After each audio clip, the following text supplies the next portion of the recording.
സന്ധ്യാസമയത്തെ ആകാശത്തിന് ശ്രദ്ധിച്ചിട്ടുണ്ടോ?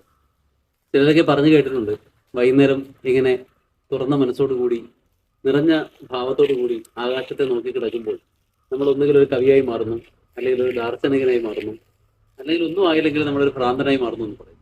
അപ്പൊ ഭ്രാന്ത് എന്ന് പറയുന്നത് നമ്മൾ നോർമലി സെറ്റ് ചെയ്ത് വെച്ചിരിക്കുന്ന നോർമൽസിയുടെ അപ്പുറത്തോട്ടും ഇപ്പുറത്തോട്ടും മാറുന്നതാണ്. യഥാർത്ഥത്തിൽ ഈ ജീവിതം തന്നെ വലിയൊരു അബ്സർഡ് ഡ്രാമയായിട്ട് നമുക്ക് തോന്നും. എവിടെന്നോ വന്നു, എങ്ങോട്ടോ പോകുന്നു, ഇതിനിടയിൽ എന്തൊക്കെയോ ചെയ്തു കിട്ടും. ജനനവും മരണവും മാത്രമാണ് സത്യം, ഇതിന്റെ ഇടയിൽ കാണുന്നതെല്ലാം വെറും മിഥ്യയാണ് എന്ന് അന്നമാചാര്യരെ പോലുള്ള ആളുകൾ അവരുടെ കാവ്യങ്ങളിലൂടെ പറഞ്ഞു വെച്ചിട്ടുണ്ട്. അപ്പൊ ഇത്രയും മനോഹരമായിട്ടുള്ള ഈ സന്ധ്യയെ ഒരിക്കലെങ്കിലും നോക്കിയിരിക്കണം.